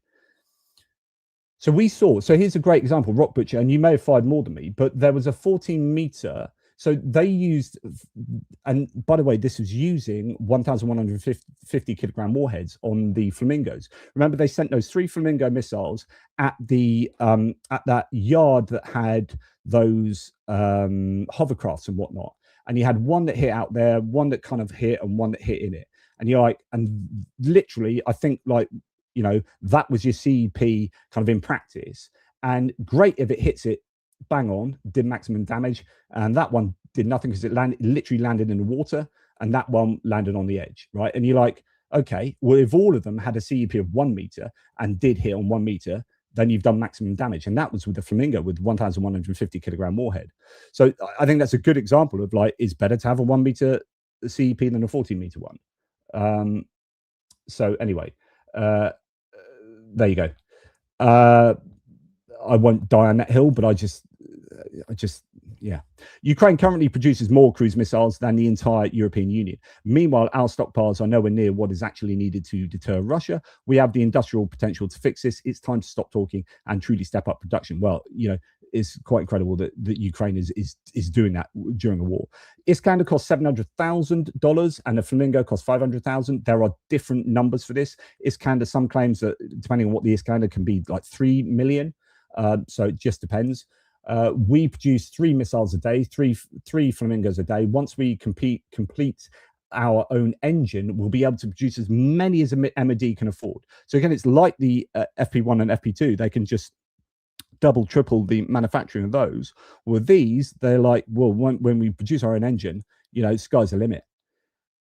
So Stillerman added that the Flamingo requires no military launch vehicles as well. Standard civilian trucks are used, ready to fire in 15 minutes. Strikes must target Moscow's decision-making centers and the Rublyovka elite district, not border regions. So he is advancing the theory that these Flamingos should be used to strike at Moscow. Now, whether that's a bit of psyops to get Moscow panicking and then loading all their air defenses into Moscow, I don't know. He said he's found a tactic to penetrate Russian air defenses and Flamingo missile strikes will multiply sharply in the coming weeks. We need to strike Moscow, he said. Recent successful strikes are the beginning of a larger series, he added. I think that tactic is the Turcom 40 meters above the surface so that radars can't, because it's curvature of the earth, radars, generally go up in this kind of cone effect. So if you're flying very low, you don't see these things until they're right on top of you. And then it's too late to shoot them down. 40 meters is too late to shoot down a rocket a missile that's flying that quickly. And that could be the way into hitting Moscow.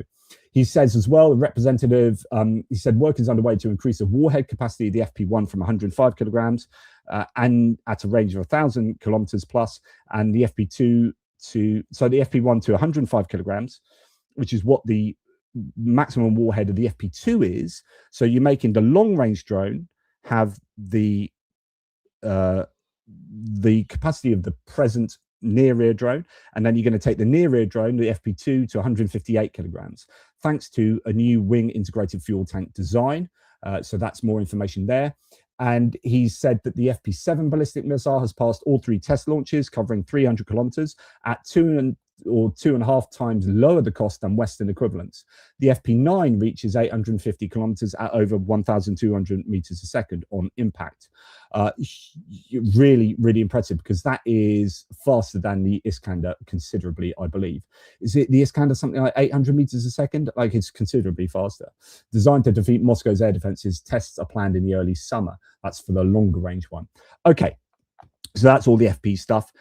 This company will build Ukraine's deadly drone boats for Western militaries. This is a Forbes article talking about how Ukraine's engineers have churned out tens of thousands of flying, floating and crawling drones, proven deadly on the battlefield. Now a startup plans to begin building the technology outside Ukraine to help rearm Europe and the United States as they prepare for the future of war. So you're starting to see Ukrainian entities either entering into co-production or producing outside of Ukraine to provide for other countries. They changed the rules. They changed the laws so that Ukraine can now export weapons, and that's going to be very useful for money coming into Ukraine.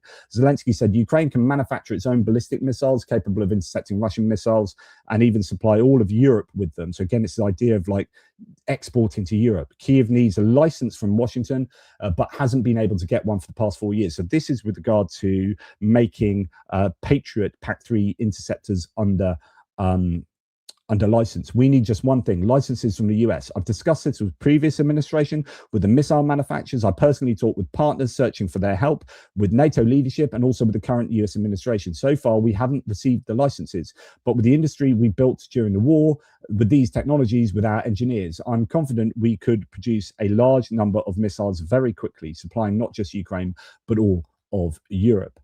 Good news there. Ukrainian company U-Force has developed a fixed-wing kamikaze drone called the Butcher with a flight range of up to 200 kilometers and a warhead of 5.5 kilograms. So you think of the FP2, 200-kilometer range with a 158 kilogram warhead. This is a 5.5 kilogram warhead, so substantially smaller warhead. This is the same kind of explosive power, maybe a tiny little bit more than a Lancet, but it can go 200 kilometers. So if you're looking at taking out maybe a surface-to-air missile system or a bit of artillery or vehicle or something like that that's parked up, this, you can do it. It's considerably cheaper, $10,000 to $12,000, whereas the FP2 I think is $55,000, something like that. So you're kind of weighing it up. Okay, it's got considerably less firepower, but it is also a fifth of the price. And if we're looking at only taking out something like this, then the FP2 is an overkill. That provides you an option. Okay, another significant move here is that Ukrainian constellation of communication satellites within the UASat LEO program will number 300 units. Ukraine is planning on getting its first satellite in the air, and obviously, satellite imagery is vital for Ukraine. They're relying on the United States for this. Europe is stepping up, particularly France, but UK, Japan as well. Satellite imagery is so important. And if Ukraine is going to survive on its own without relying on outside help, it needs its own satellites. The first Ukrainian satellite will be launched in October this year using a SpaceX carrier. I have a theory, and it's just total speculation, but I was wondering whether the bit of a U-turn with Zelensky saying, right, we're going to take out Russia's Starlinks, and then you start to have him working more closely with Fedorov, might have something to do with Ukraine wanting to send 300 satellites into space, and they're going to use SpaceX to carry them. And suddenly he's like, oh, that's a lot of money. That's a big contract. I'll do that. And in that case, I'll do other things that you want me to do, such as switching off Starlink and so on and so forth. So I wonder whether that is the reason. But anyway, Musk seems to be being a little bit kinder to Ukraine at the moment. That could be the reason. Ukraine's Bluebird Tech has developed the cheaper net gun, a close-range device designed to intercept FPV attack drones by firing a 3x3 meter net that entangles propellers at a distance of up to 25 meters. I mean, goodness me. If I was traveling anywhere on the back of a Jeep in Ukraine, I would be demanding I have something like this. Every unit has to have like plenty of these. You go from A to B, you need one of these. Ukraine opens battlefield data to train AI models for autonomous systems, the first in the world. So millions of annotated combat frames from thousands of missions are now available for partners to train AI. This creates a new win-win cooperation model. Partners refine their technologies with unique data while Ukraine scales frontline capabilities. Better data, smarter drones. I mean, this is just what I'm talking about before. Evidence-based policy making, like that's the same for AI. AI makes better decisions with more data, which is why, well, there are algorithms involved. Actually, assuming like some good decision-making protocols, then you're going to make better decisions with more data, right? So better data, smarter drones, faster decisions on the battlefield. The future of war is autonomous, says Mikhailo Fedorov. So this is coming from Fedorov himself. This is really important. So we're opening access to training AI models based on real battlefield data for partners for the first time in the world. Special AI platform has been created on the basis of the Center for Innovation and Development of Defense Technologies, which allows to safely train models without direct access to sensitive databases, to work with large arrays of labeled photo and video materials, and to use data that is constantly updated. The data is already used to train neural networks that automatically detect ground and air targets in the Delta system. So they already have some kind of AI capabilities for targeting or for acquiring ground and air targets, and they use that through the Delta system. I think that's really significant. Right, okay. Goodness me, how much more talking can I do? Alexander Commission has said Ukraine has moved from being a consumer of security to becoming a provider of security. Our defense industry capacity grew from 30 billion euros in 2024 to 43 billion euros today, but only 13 billion is financed. With the right investment, partners can build with Ukraine and scale production. You are starting to see this, especially with the Middle East coming on board. Ukraine's defense ministry discussed domestic fiber optic drone production with advisor Stonenko, citing a 4-year build timeline and backing private sector delivery. I presume this is just without reliance on China. Ukraine has laser air defense development. So we heard about whether we were discussing when I had that live chat with James from Why Ukraine and Jonathan Fink with that supposed drone that went over with some kind of light laser thing, taking out a fiber optic drone. He's saying we do have laser air defense developments, whether it's something like that or some ground-based system that can shoot down a drone with a laser. But he said energy consumption is a key obstacle, because to fire that laser, you're going to need a whole load of energy. Where do you get that when you're near the front lines? Okay, right. Onwards and upwards. I'm just going to do a few more thanks. Thank you so much to Mark BizQ, just saying hello. Thank you. And everyone else, hit the like and subscribe. Another great live stream. Love from Olena. Thank you, Olena and Mark. But thank you, Olena. Good to have you on board. Putin Puppet is really generous as well, Mark and Olena. Ukraine may take over the Russian weapon exports, and with Arabic, EU and other investments damage the US weapon industry because Krasnov or future US presidents aren't to be trusted any longer by design. We're going to look at export industries. Like Russia has dropped off the export. In fact, here's now probably a good time before we go on to this next part. You have Ukraine becomes the world's #1 weapons importer. So they're obviously importing loads of weapons from everyone. I don't know if this is just buying weapons or whether it's receiving weapons that are given to them. While Russia's exports collapse, Ukraine has become the world's largest recipient of weapons, accounting for 9.7% of total global imports. SIPRI notes that since February 2022, Ukraine has received weapons from at least 36 countries. I think a lot of those will be given and not necessarily bought. But Russia is dropping off the lists there. They're really struggling, obviously, to sell stuff to people. Papa Dutch, quantity is nice, but quality is everything. Yeah, quantity has its own quality, though. You know, it's nice having a really good missile, but if I had 200 of them, 2,000 of them, then it makes a heck of a difference. Thanks, Papa. A new chapter is being written in the book of how to conduct war, but it is a whiteboard as one concept supersedes or proves more valuable than the last, none of which was like this 5 years ago. Yeah, I like that analogy. So you're kind of rubbing out stuff on a whiteboard and just, changing things and starting over. Good stuff. Okay. Right. We are going on to the Fareed Zakaria interview here. In fact, I'm going to have to pull that back and then share it in another way so that you can hear it. I think this is interesting because it does have Zelensky talking to Fareed Zakaria about weapons going to the Middle East and the US, and the idea that the US has kind of slagged Zelensky off. Do you worry though that you still have not been able to persuade President Trump, it seems to me, because he tweeted out saying if America does not have enough weapons, it's because Joe Biden gave them all to Zelensky, and he compared you to P.T. Barnum. It does seem that President Trump still has some anger or resentment toward Ukraine and even toward you personally. I don't know, Fareed. Be honest, I'm looking just to the facts. So what Middle East countries and American bases, what they need now, just to be in more strong security. So they need interceptors. It's drone interceptors. These new technologies, it's our technologies. So President Biden, we are thankful to America and bipartisan support and to President Trump, but we never got drones interceptors from the United States. So we never asked, it's just new technologies.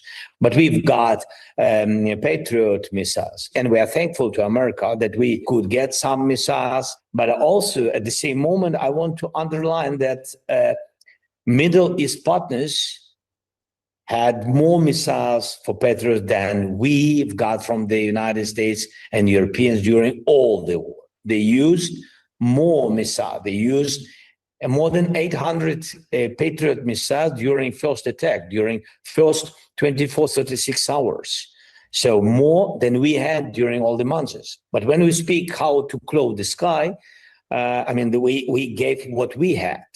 And what our American friends, they don't have, or European friends, they don't have, such a big system of these experts. They have more other things, very strong things, but not these. And Middle East countries asked us exactly about you. So the Middle East has asked us for a bunch of stuff, and we got it. And the Americans don't, at least, in many particular areas, right? So I'm just going to change that back to sharing that in the normal way, as I don't think I've got any other videos. Right, so Zelensky, then there's a claim that Zelensky would have signed a deal with US on drone production worth $35 to $50 billion. It was a big deal for years. We heard about this some time back, actually a year ago, because that's what he says. We will receive a system that we will test against ballistic missiles. Therefore, if it works, it will be good help in the long run. Representatives of some governments of foreign companies all foreign companies want to purchase Ukrainian weapons bypassing Kyiv. According to the president, this is happening because of hype. I believe that this will definitely not improve relations between our country and partner countries that do this. So he's saying that some are going straight to our weapons manufacturers rather than coming through Kyiv. But he's saying that we proposed this drone deal with the US for $50 billion. And it involved the export of Ukrainian technologies and the joint production of drones, AI systems, and electronic warfare. In exchange, Ukraine wanted to receive means of protection against ballistic missiles. The plan included 200 companies and a 50-50 joint ventures, half of the production to Ukraine, half to the US. But there's been no response from the US. There is interest from other countries, but he said that was a year ago we asked, and we still haven't got any answer to that. So that is obviously something that rankles with him. The Middle Eastern countries, they need the help and they're willing to come to us. Now, there's a claim that the US has received 10,000 drones from Ukraine, but at the same time, Trump is saying we don't need any help from Zelensky. Zelensky's the last person I'm going to ask for help. And you're thinking, hang on, this both can't be true. So I think that the US probably is receiving help from Ukraine as well as these Middle Eastern countries. And we're hearing that Japan has also approached them, and now the UK also.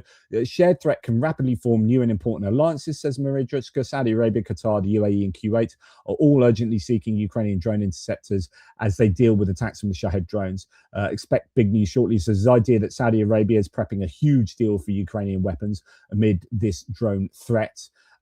Ukraine and Saudi Arabia negotiating a large weapons deal to counter the Shaheds. A Saudi arms company has already signed a contract to buy Ukrainian interceptor missiles used to shoot down those drones. Is that missiles or is that interceptor drones? Iran's recent attacks across the Gulf triggered a scramble for defenses against Shahed drones and ballistic missiles. Traditional systems like Patriot or THAAD cost millions per interceptor, while a Shahed costs only tens of thousands. Ukraine is pitching low-cost interceptor drones as a way to stop Shaheds without burning through global PAC-3 missile stocks. He said, of course, as we've heard, 800 plus missiles in just 3 days to repel those attacks. Ukraine's interceptor drones are already heavily used on the battlefield. In fact, there's some stats coming out today that interceptors are used to take out 30% of Shahed drones attacking Ukraine, and in some regions 50%. So interceptors have really eaten into the air defense. They are much more responsible, obviously, than they were for taking out Shaheds. 50% of Shaheds getting down in some regions are taken down by these interceptor drones. Commander-in-Chief Syrskyi says they flew 6,300 missions in February, destroying 1,500 Russian drones. So it takes over four, I think someone calculated 4.2 drones per Shahed. So they aren't all successful, right? Several Gulf states have contacted Kyiv about buying Ukrainian drone defense technology or hiring Ukrainian trainers to counter Iranian drones.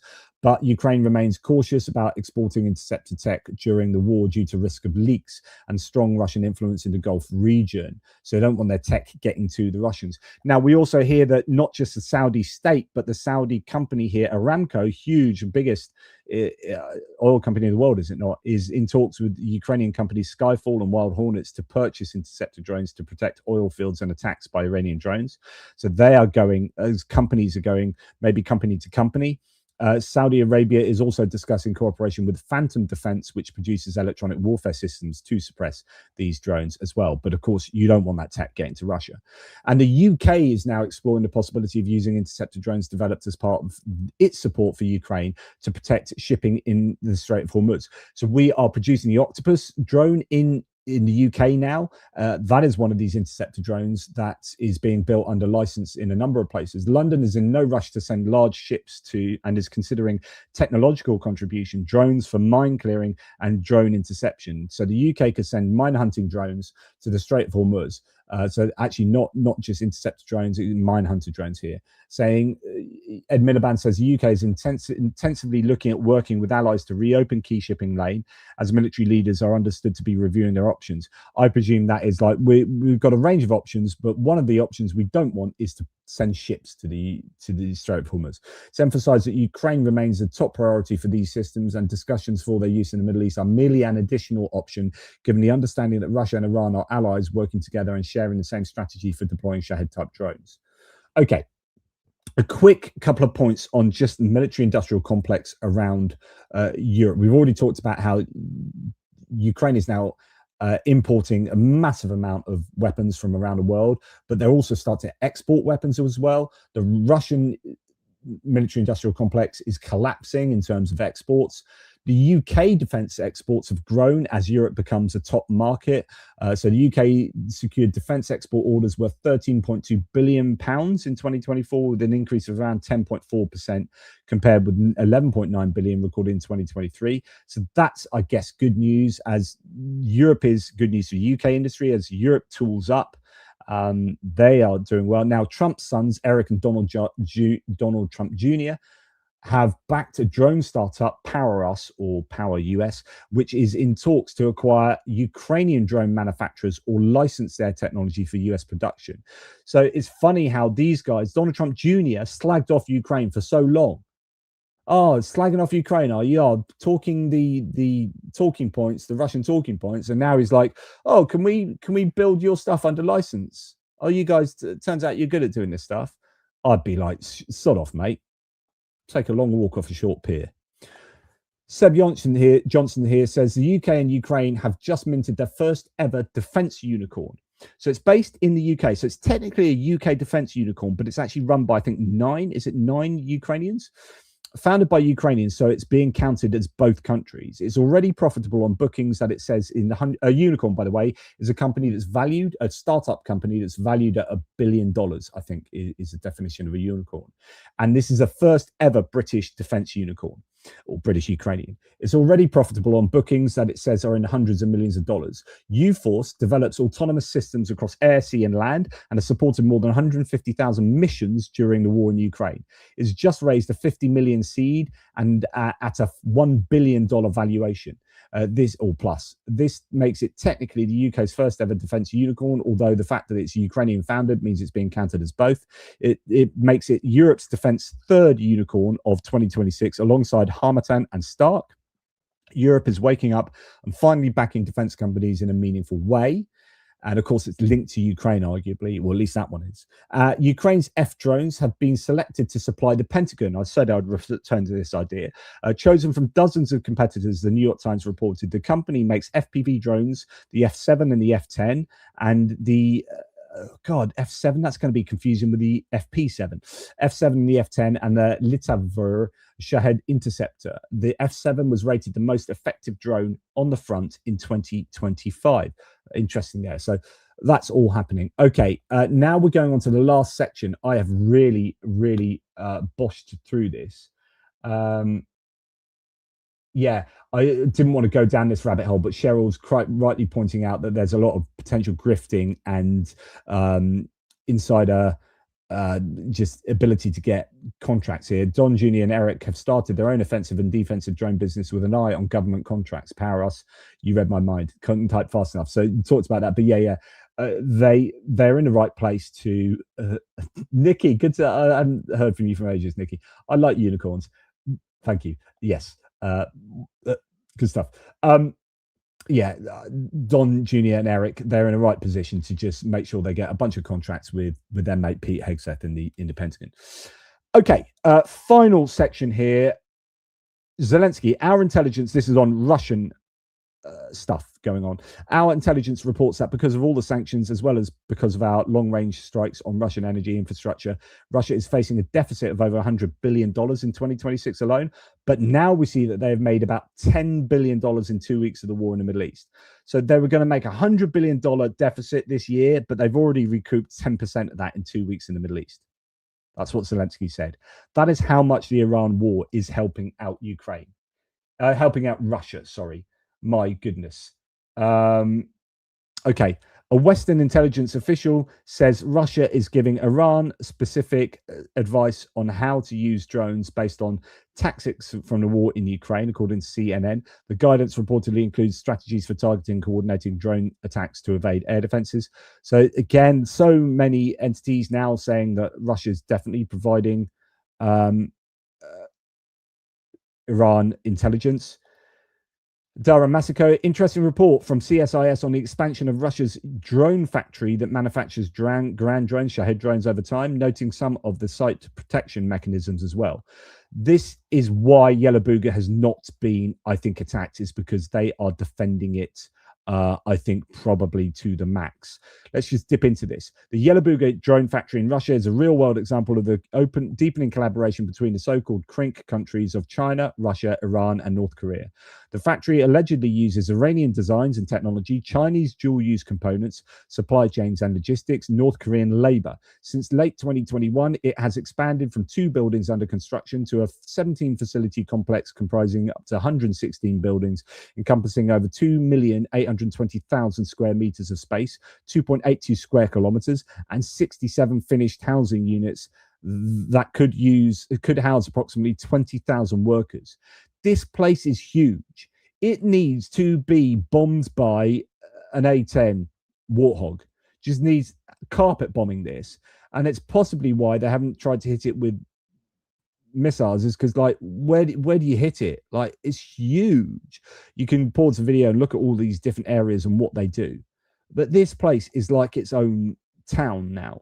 CSIS satellite imagery shows sustained infrastructure expansion at the Yellow Buga drone factory in Russia through early 2026, consistent with the rapid establishment and scaling up of production of uncrewed aerial vehicles and uncrewed combat vehicles following Russia's invasion of Ukraine.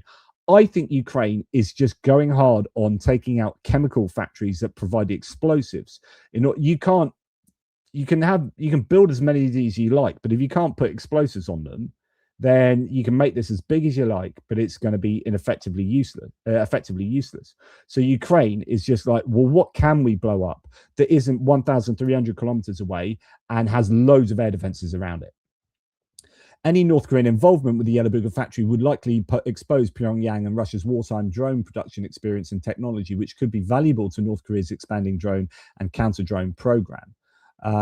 But yeah, I don't know. I haven't looked at this, but as in I haven't gone to the original piece here, but I'm under the impression already that the air defenses around Yellow Buga, as you would expect, are going to be some of the best in Russia. And when you've got 1,300 kilometers worth of drone traveling, you're going to have a lot of time to know what's coming towards you and then be able to deal with it when it gets there. So that's why I don't think you've seen Yellow Buga get taken out, because the Ukrainians just can't.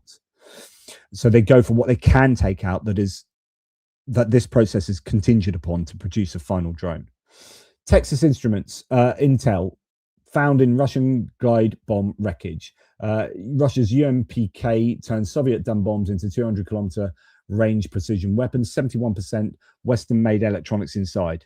Ukraine sanctions 85% of producers, the US 73%, the UK 7%. January 2026, a record 5,700 of these have been dropped. That is in January. And a lot of Western components go inside them. Chinese Russian group PGI Technology, that produces spools of fiber optic cable for FPV drones, reports that their cost for bulk cable, we talked about this when I was interviewing James, saying that data centers have really hammered the price, or hammered the supply of these, so that the price has just gone through the roof. The cost for bulk cable has risen from 30 yuan to 250 yuan per kilometer. That is multiplying that by over a factor of 8. At the same time, they also claim that production of fiber optic spools by using high-speed winding machines has greatly increased to 80,000 per month, compared to 30,000 spools in December. So they're producing way more of them just in the last couple of, like December, they're producing 30,000 spools a month. Now it's 80,000 a month. And yet the price has gone up ridiculously because, I would assume, data centers. Tom Tugendhat says, oh, look, Iranian and, so he's a conservative MP and a veteran. Iranian and in the UK, Iranian and Russian Shahed drones are being mass produced in China. Watch this space. I haven't fact checked this or anything, but just this is a massive alarm bell. This isn't surprising, but it's a reminder that Beijing is the enabler of Moscow's campaign murdering Ukrainian children. A small factory in China is producing civilian products requested by a client. The client was in such a hurry that they paid the full amount up front. What are these civilian products? Oh, they look like Shahed drones. They look like Shahed drones being produced in China now. So Yellow Booger, yet again, you know, you can blow it up, but they're producing them in China. Then what? China is responsible for helping out Ukraine, helping out Russia far, far too much. Okay, thanks for Benny Pie, who's now in the background here. He's given a couple, but I really should go soon. But anyway, I've got some good comments nonetheless. We have some more super chats. Papa Dutch, can anyone be trusted with nuclear weapons? Unlimited power can still be corrupted. No, essentially, and that's why the fewer people that have them, the safer the world is. Every extra country that gets added to the list of countries that have nuclear weapons increases the probability, even if it's only even if it's only a little bit, you are increasing the probability of the world being involved in a nuclear war.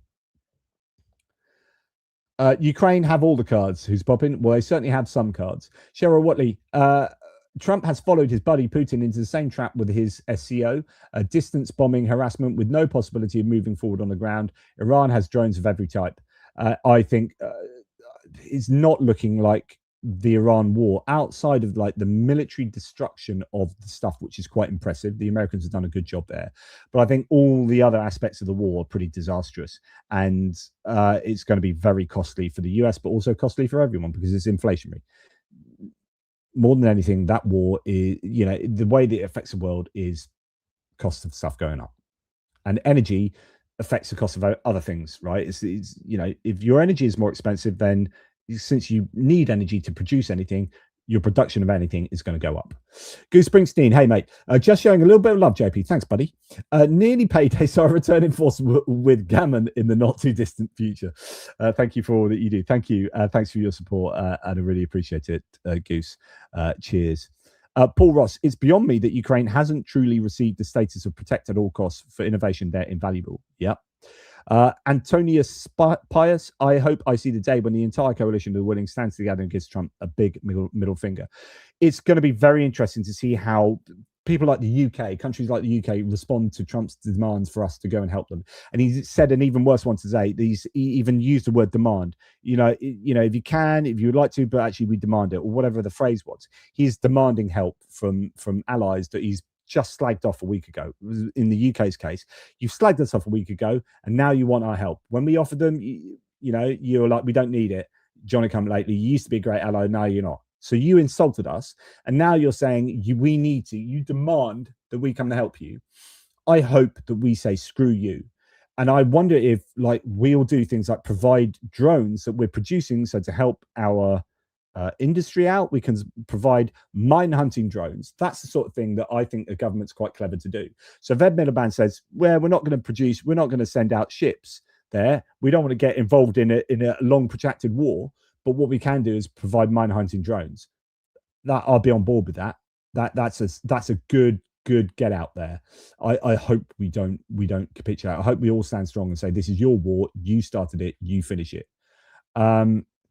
Anyway, thanks there.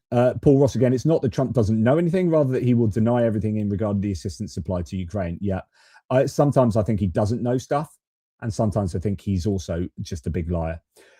Rob Family says, history has proven multiple times that it's impossible to bomb the ideology of a theocratic population and install some sort of democracy in that region. All that's left is a power vacuum. Yes, I agree with that.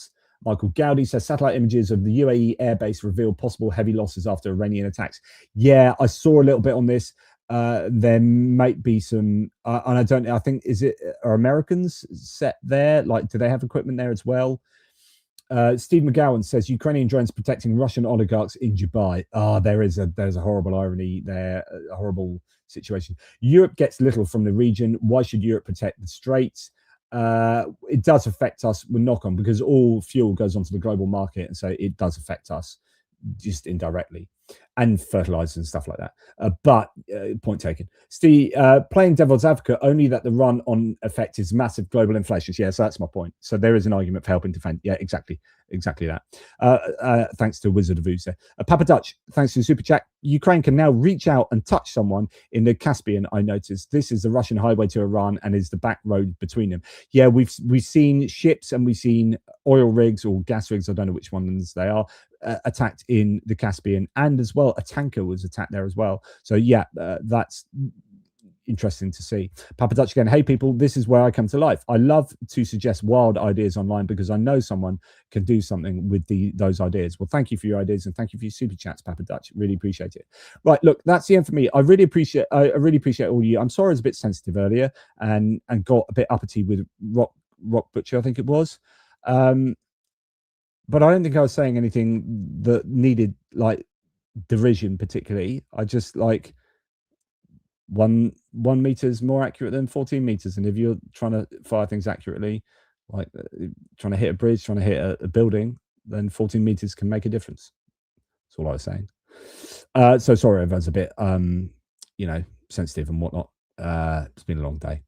Thank you to all of you guys. I've obviously lost one viewer, so if you can maybe subscribe if you already haven't, that'd be great. Thank you. Look, appreciate the mods. Thanks for keeping things cool. Thanks for Benny Pie being in the background there. And sorry this was a super long one. There was so much information. I think this video might have my record for amount of information in a single video. But I keep seeming to break that and I need to do these videos more often so they aren't so cumbersome and long. Thank you for still being here. Take care, everybody. And just the last thing I'll say, that 48-46 France winning yesterday in the Six Nations was an absolute catastrophe in English rugby. It should never have happened. And if Chesham had scored under the post, it wouldn't have happened.